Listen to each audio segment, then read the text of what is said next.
All right, so we started last week, chapter 2 of Tanya. And again, this learning is for complete healing for Chayrina, the daughter of Margala Raika. And that's exactly what this learning should create. We started last week, chapter 2. And in chapter 2 of Tanya, we're beginning to talk about who we are. We are a godly soul. And we spent the end of chapter 1 talking about our animal soul, which is the appendage we have to deal with, which is a reason why we came into this world. We came into this world to refine the animal. We came into this world to transform it, to crush it, to use its energy for God. But our definition of self is a godly soul. That's who we really are, a godly soul, a piece of God. And we're finding out what is this godly soul. And we said we're going to spend chapter 2 and 3 and 4 and in essence 5, or at least you might say 5, not precisely, but at least for sure 2, 3, and 4, 3 entire chapters understanding who we are. What's this godly soul?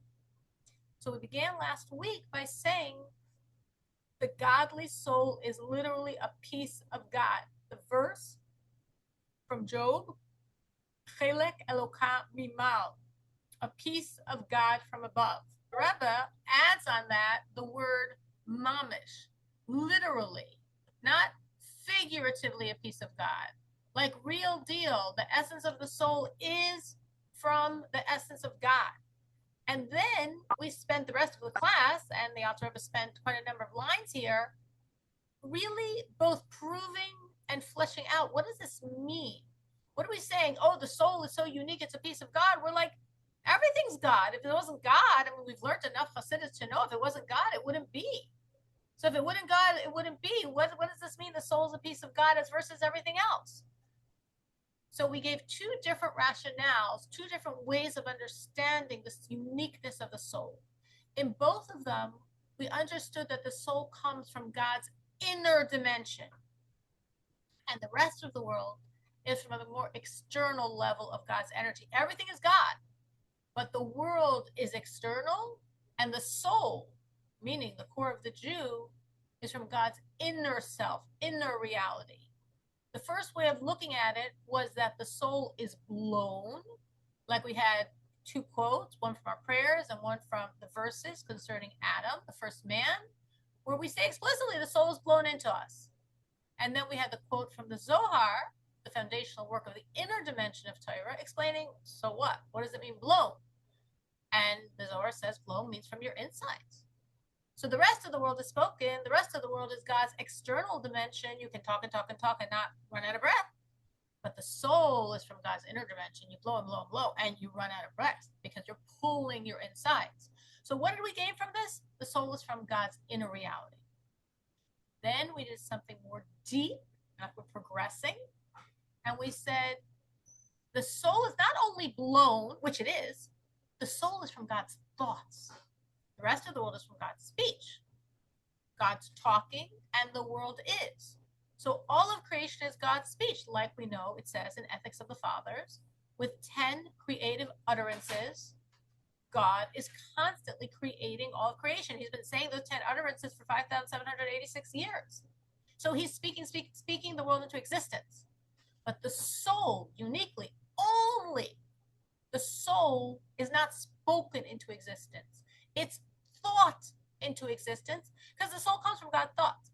And when I'm saying the world is spoken into existence, I don't just mean like my pen. I mean every aspect of creation. All the Kabbalistic lingo, terminologies, Tzimtzum Harishon, the Kav, Adam Kadmon, Akudim, Nakudim, Rudim, all the spiritual realities. They're all spoken into existence, and God's still speaking them into existence. Not only our physical reality, all realities. Because all spiritual realities are part of creation, except the soul. The soul is the only item in all of the realities. It's not from God's speech. It's from God's thoughts. And then we're like, well, what difference does it make? God's speaking, God's thinking, either way. And it is, speech is outward bound. I'm speaking to something else, to someone else. Like if I'm talking to myself, which nowadays you can get away with, who knows, you might be on your Bluetooth. But if you're talking to yourself, You're really, in essence, thinking out loud when you talk to yourself. Because the definition of speech is a communication, is an expression, is a revelation to something outside of you. And the definition of thought is that communication, revelation, expression inwardly. So thought means this is inward bound. So when the soul comes from God's thought, that's God's inner reality.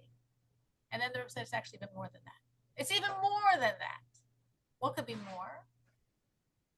Because for me, speaking is an outward revelation.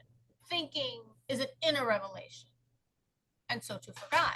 But for God, as it says, putting together two different places in the Zohar, he and his thoughts are one. Me, I'm not one with my thoughts. Neither are you. Neither is anything that we know of. We're a human, and we have the capacity to think. We have brain matter.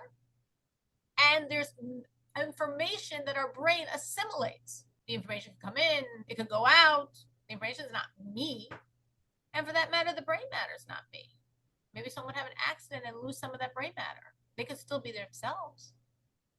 So there's the person, his capacity to think, his brain, and that which he's thinking. But by God, that's all one. So for me, my thoughts are my inner reality because thinking is self-reflective.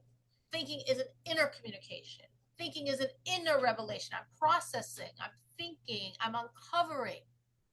But for God, it's all that plus he and his thoughts are one. So it's not just, it's inward bound. It is him. So therefore the soul coming from God's thoughts.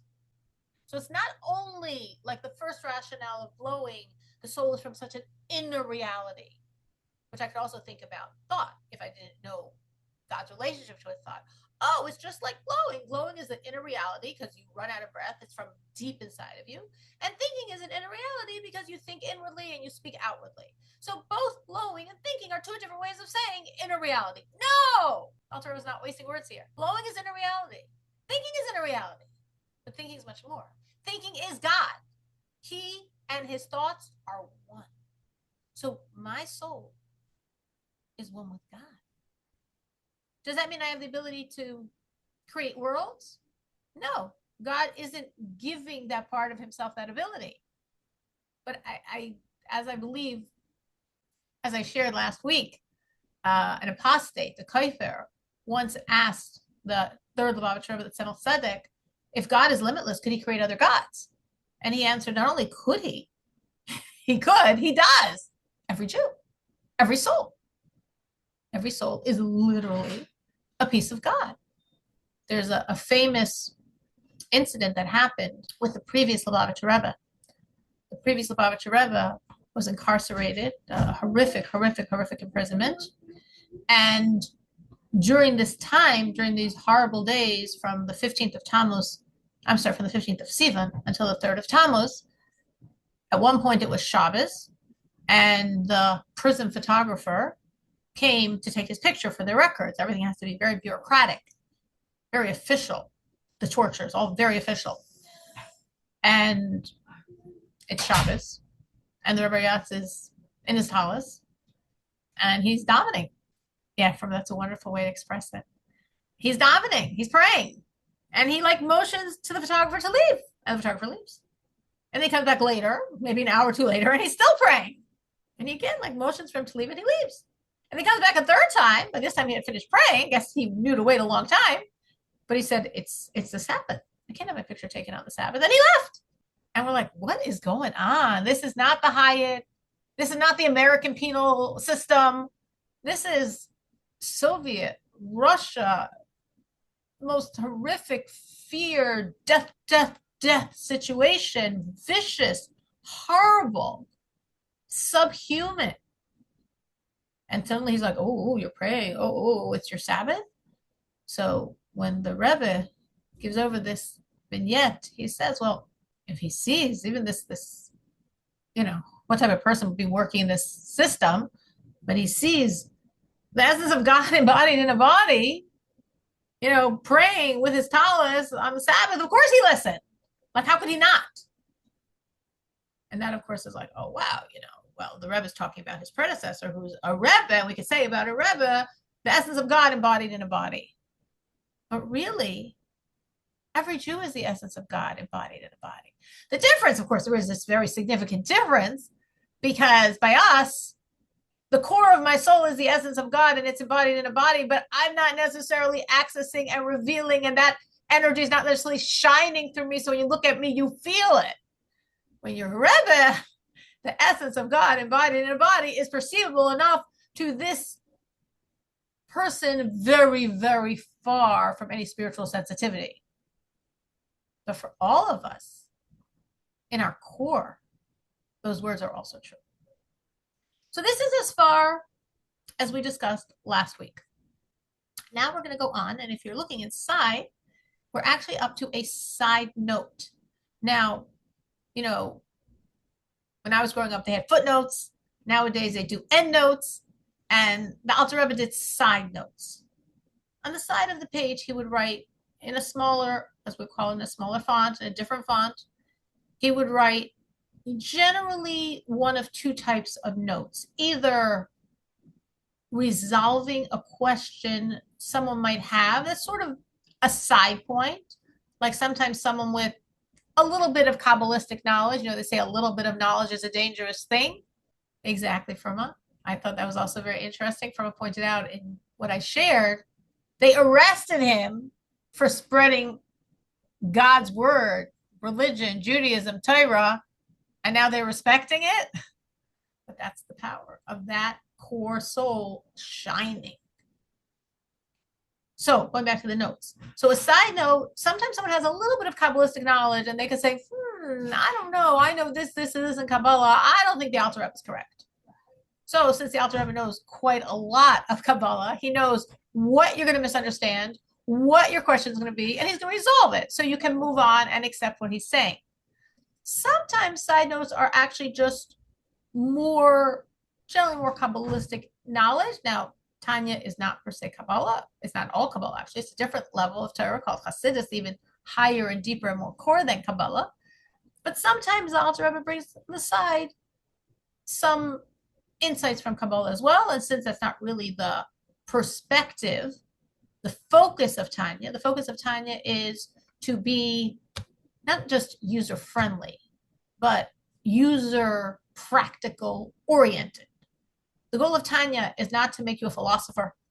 The goal of Tanya is not to be a theologian. So in case you're not a philosopher or a theologian, don't worry. That's not the point of Tanya.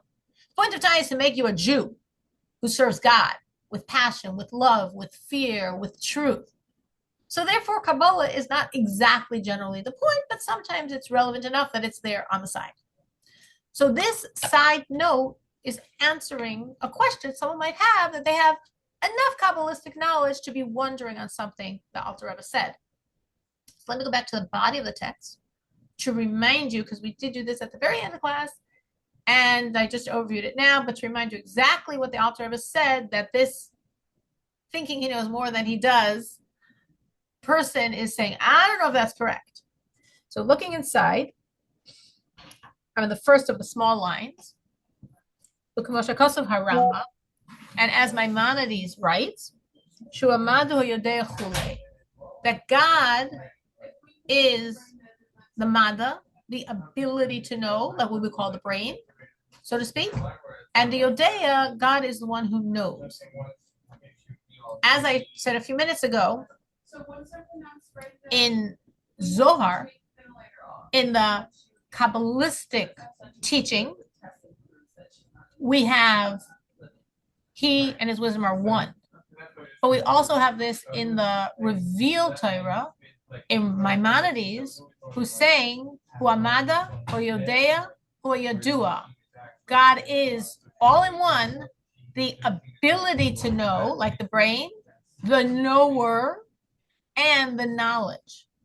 So that piece from the revealed part of Torah, from Maimonides, is in essence saying the same thing as the Zohar from the Kabbalistic part of Torah said, right? So the inner dimension of Torah and the revealed dimension of Torah are both saying the same point. By God, his knowledge is one with him. Now, if we look at the side note says, wait a minute. How, this is again the question of the person who thinks he knows a little more than the Alter Rebbe, so to speak, and says, wait a minute. The Alter Rebbe is using as part of this brilliant structure he's creating here, showing it's not only the Kabbalistic part of Torah, it's also the revealed part of Torah. Maimonides' words that God is the knower and the ability to know and the knowledge, unlike us, which is why if the soul comes from God's thoughts, the soul and God are one. So the Alter Rebbe is using this quotation from Maimonides to prove this point. But the person who knows a little bit of Kabbalah says, wait a minute. The Kabbalists didn't accept what Maimonides said. The Kabbalists disagreed with Maimonides. So how could the Alter Rebbe take a quotation from Maimonides that the Kabbalists refuted and use that to prove his point? Well, that's a very good question. And there is some truth to what this questioner is wondering, because originally, when Maimonides said this, God is the knower, and God is the knowledge, and God is the ability to know. By him, it's all one. The Maharal of Prague, a very great Kabbalist, said, you can't say that about God. You're limiting him. God is knowledge. God's not knowledge. God's beyond knowledge. You could say, well, it's such a nice compliment. Why would the Maharal be upset? But the idea is not that it's not a compliment, but it's a limitation. Because in essence, any description is a limitation. Any name is a limitation. If you're saying this is the person, it almost is an implication and not that. You know, if someone said, oh, can you describe so-and-so? Maybe it's a reference, I don't know, for a job or whatever. And you say like 5 nice things, what the person who's listening is thinking, okay, you said this person is this, and this. So I guess they're not this, and this, because you didn't say that, you said this. So there is an implication that every name, every description is a limitation. So the Maharal, renowned Kabbalist, is saying, you can't say that about God. You're limiting God to wisdom. You're saying he is knowledge. He is the knower. He is the ability to know. God's way higher than that. Wisdom is just one faculty. How could you be limiting him to wisdom? The Alter Rebbe says, great question. Glad you asked, so to speak. And the truth is that this was already resolved. And the Arizal, Rabbi Yitzchak Luria, who is probably the second greatest Kabbalist of all time, second only to Rav Shimon Bar Yochai. So the Arizal resolved this conflict between Maimonides and the Kabbalists, basically saying, you're both right, but you're talking in different dimensions. When Maimonides is describing God as he is the knower, he is the knowledge, he is the ability to know, he's talking about God within the order of progression of creation, what Kabbalistically you call Seder Hishtalshalos. And he's describing him at the height, at the top of that ladder, the wisdom of the highest world, the world of Atzilus, the world of being. Chachma of Atzilus, seminal knowledge, seminal wisdom in the world of being. And that's the top of Atzilus, the top of the world of being, the highest of the 4 worlds within what we call, what Kabbalists call, Seder Hishtalshalos, the progression of 4 spiritual worlds. And Maimonides is right. And that's not a limitation, because that's the highest level there. But what the Kabbalists are saying is true, because they're thinking beyond Seder Hishtalshalos, beyond the progression of 4 worlds. So if you're looking within the progression of 4 worlds, Maimonides, correct. If you're looking beyond the worlds, yes, then you wouldn't say anything, because anything would be a limitation. So how do you talk about God? Say, HaKadosh Baruch Hu. What does Kadosh mean? If you ever heard the term HaKadosh Baruch Hu, Kadosh means separate. The one separate, the one beyond anything we could say about him. There's nothing we could say about him because he's separate, he's beyond. Or Ein Sof, which means limitless, because there's nothing we can say besides that he's limitless. So all of this, the Alter Rebbe writes in the notes. So again, I'm going to read it, but just to make sure we understand what we're talking about, so the reading will make a lot of sense. he's responding to the question of this, I don't want to say skeptic, doubter, questioner. How could you use this quote from Maimonides to prove anything? The Kabbalists rejected this quote. Answer, good point, but let me update you. The Arizal resolved that by saying within the progression of four worlds, Maimonides quotes, wonderful, talking about the highest dimension of the highest world. And beyond, that's where the Kabbalist domain is. There we only say God is limitless, because anything would be a box of limitation on the truly Ein Sof, limitless God, beyond the progression of four worlds. Any questions on any of this before I read? Okay, so let's read this inside. Haga, this is a side note. Now again, the author doesn't write the question. He's going right into the answer. So your question is, how can you say this? The Kabbalists rejected it. No, you're wrong. The Kabbalists acknowledge that what the Maimonides said was true, even though originally, under the Maharal, they had questioned it. As is written in the writings of a great, great Kabbalist, who's usually known by his acrostic, the Ramak, which stands for Moshe Cordovero. So he writes in his very deep Kabbalistic work this acknowledgement of the principles of Maimonides, as we're saying, within the dimensions of the world. And even according to the esoteric teachings, the Kabbalah of the Arizal, as I said, second greatest Kabbalists of all times, Rabbistic Deluria, this is also acceptable. And why are we saying it? Even according to the teachings of the Arizal, we just said the Ramak, or Moshe Cordovero, says it's good. I mean, he's a great Kabbalist, because the Arizal, almost more than any Kabbalist, showed us how limitless God is. The term in Hebrew would be how mufshat, how totally remote and beyond and limitless. And even the Arizal, who's emphasizing the more than you realize limitless nature of God, he also says Maimonides is correct.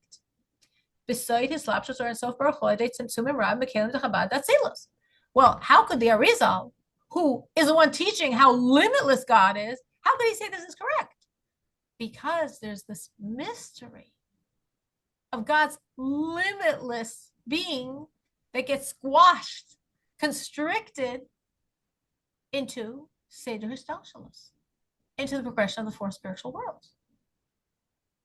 So therefore, the Arizal is saying beyond the four spiritual worlds, just limitless. Within the four spiritual worlds, we can talk. We can use terms because we're in limitation, because the four spiritual worlds are a limitation. God is squashing himself into that limitation. And there, this is the highest dimension. So that's what Maimonides is saying, and that's great.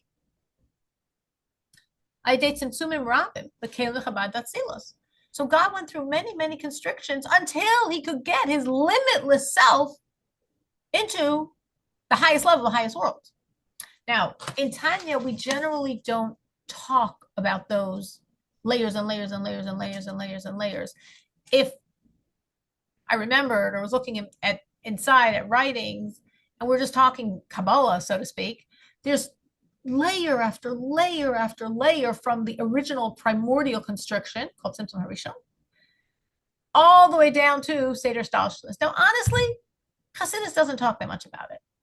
If you know a decent amount of Hasidus, you'll know something called Simson Harishon, the first primordial constriction, and then you'll know a term called the Halal, that God lessened the intensity of his self for there to be something called a Kav, a beam of God's energy.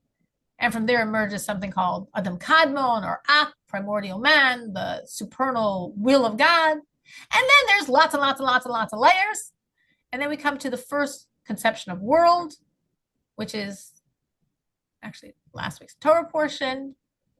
We're speaking of Akudim and Nekudim and Verudim, which is that first concept of a world. And then the second concept, which is the world of Tohu, which Hasidus speaks a lot about, Tohu and the shattering of the vessels.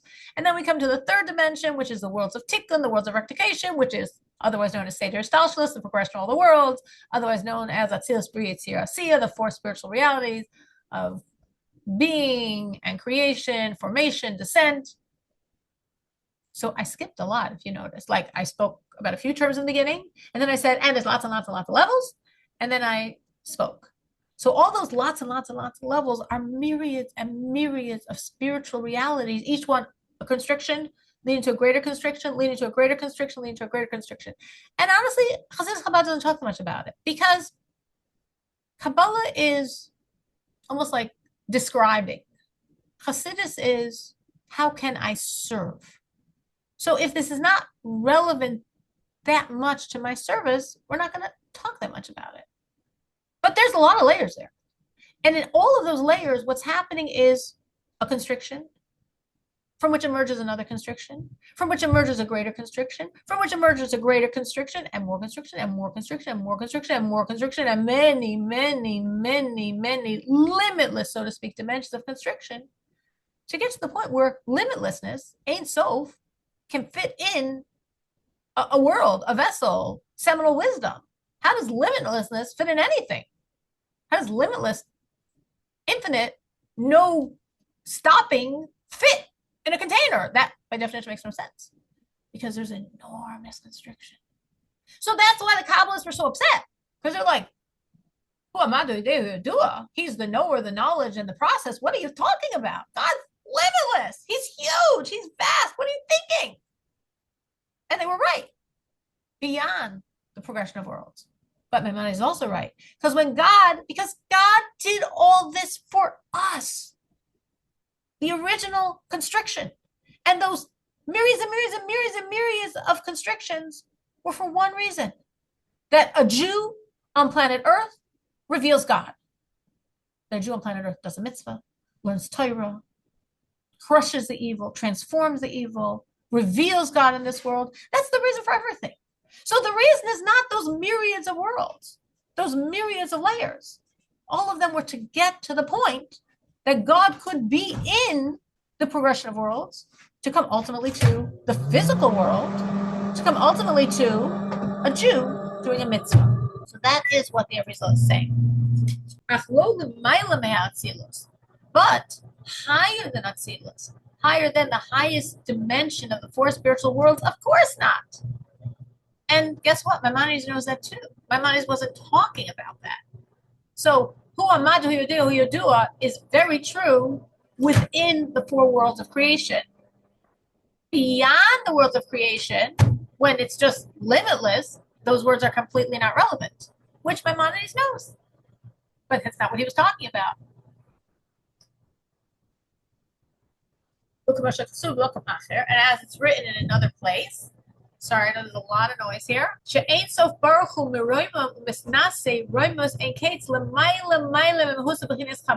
That the infinity of God, like higher than seminal wisdom, higher than Atzilus, the world of being, higher than Seder Hishtalshalos, the infinity of God is way, way, way beyond that essence and aspect of intellect. Divine intellect is not describing God, is not naming God, is not a definition of God. It's nothing compared to his infinity. And that is very true. Beyond the four worlds.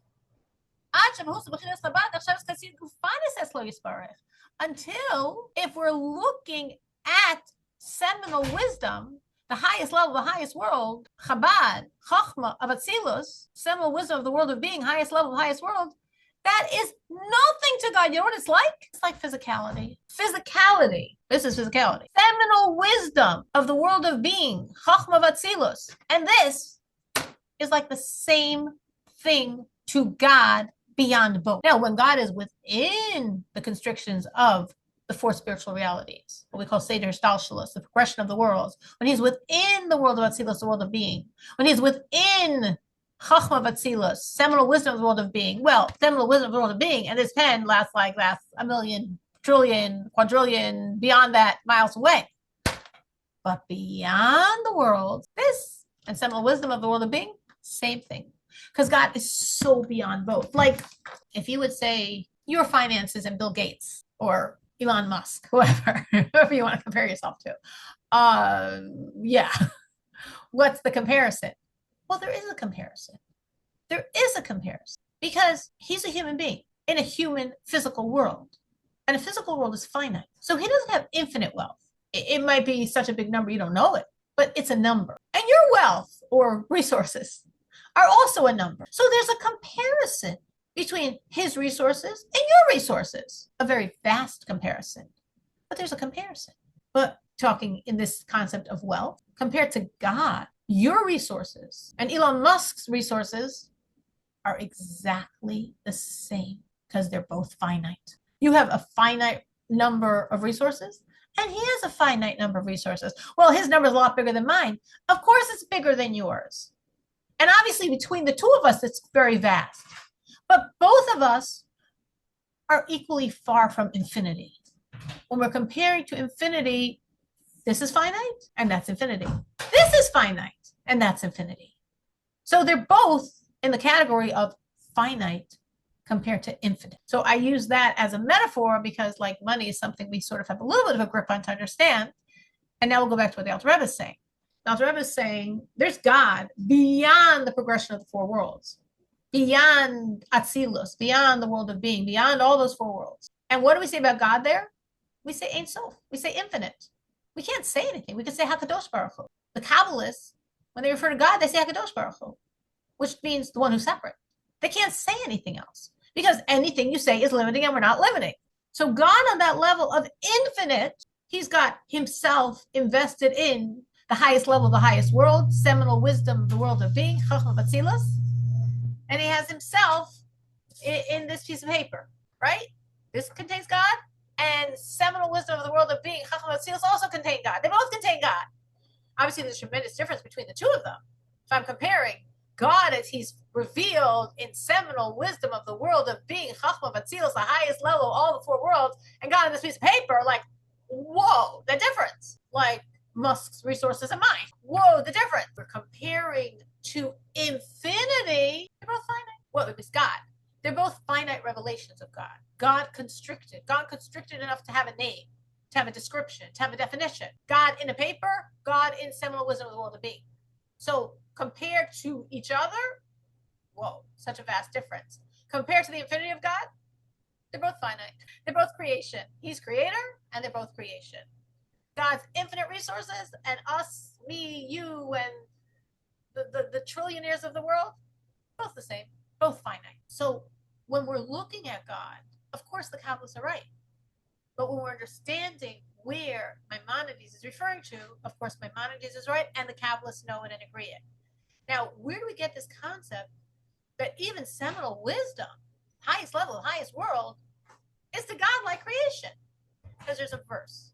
Now that verse comes from Psalms, it comes from Tehillim, and the Alter Rebbe uses it a number of times in Tanya. We're going to encounter this verse. We're now in chapter 2. We're going to encounter the verse in chapter 4, and then we're going to use it a little differently. But the verse is, Kulam bechachma asisa. All of them you have made with wisdom. All right, well, that doesn't sound like what we're talking about here. True. But if you're unpacking that a little Kabbalistically, as the Arizal is saying, Kulam, everything, all of creation, bechachma, from Chachma of Atzilus, from seminal wisdom of the world of being, from the highest level of the four worlds, Asisa is like Asiya, is like Asiya Gashmis, is like this physical reality, a comparison to you, there's like a, it's not exactly the same, but maybe to bring out the point a little, there was a great follower of the third Lubavitcher Rebbe. The third Lubavitcher Rebbe was referred to as the Tzemach Tzedek, and under the Tzemach Tzedek, in the Tzemach Tzedek's time, Chabad, Lubavitch, was basically all of Russian Jewry, so to speak. All of the devout Jews of Russia, which was the majority of the Jews. They were basically all followers of the Tzemach Tzedek. So he had such a great follower, he was referred to as Rav Hillel Parcher, that people would first go to Rav Hillel Parcher for a few years to prepare themselves before going to the Tzemach Tzedek. And I believe that Tzemach Tzedek said about him that he's half a chassid. He said, what do you mean he's half a chassid? He says, because he's half chassid, half Rebbe, meaning he's so great.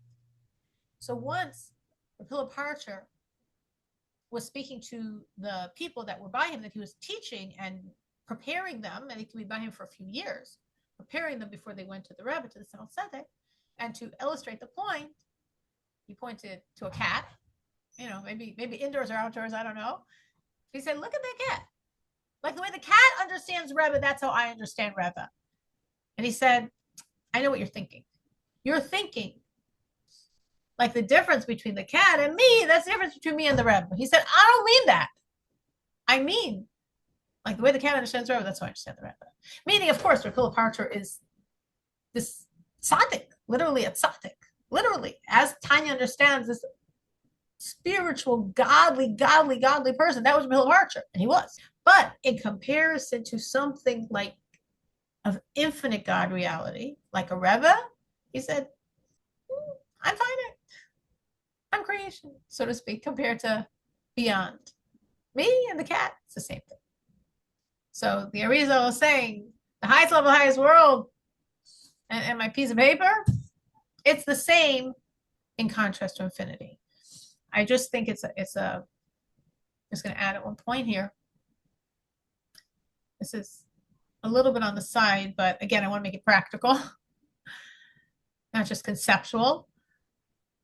The Rebbe has a very, very fascinating Hasidic discourse entitled Lotim Shakel Bakar Ba'artzachem. And in the beginning of that, he analyzes, do we make a difference to God? Is what we're doing really changing God? Does our good really help him? Does our bad really hurt him? Do we really affect him? And you could think, well, that's an interesting question. Like, why is he asking that? Because honestly, if you look at the sources, I could prove you either one, whichever one I wanted. I could give you lots of quotes proving we make such a difference. I give you lots of quotes proving we don't make a difference at all. And the Rebbe brilliantly resolves this by saying, similar to what's here, that within the progression of the worlds, we make a difference. And all of our good really, truly helps, benefits, enhances God. And all of our bad really hurts him. But once we go past Seder Hishtalshalos, once we get past the four worlds, when God's infinite, my good, my bad, it's irrelevant. In other words, very, very closely mirroring what's stated here in this side note of Tanya. But then the Rebbe says something really impactful. So within progression of the worlds, our physical reality called Asiyah Gufanis, Asiyah Gashmis, and then all the four spiritual realities, we make a difference. Higher than the four spiritual realities, higher than Chachma Batzilus, seminal wisdom of the world of being, beyond the four worlds, we don't make a difference. God's infinite, we're nothing. Our good's nothing, our bad's nothing. It's irrelevant. But the Rebbe says, then we get to the essence of God. And in the essence of God, we make a difference. So within constriction of creation, all four spiritual worlds, not just physical creation, all four spiritual worlds that we're calling creation, Seder Shtalshalos, progression of worlds, we make a difference. We truly help, or we truly, God forbid, do the opposite. Past worlds, where God's infinite, like the Kabbalists are saying, he's infinite, don't describe him at all. Yeah, he's so infinite and big, what I do is irrelevant. And higher than that, in God's very essence and being, I make a difference. And everything good I do affects God's essence and being. And so to the opposite.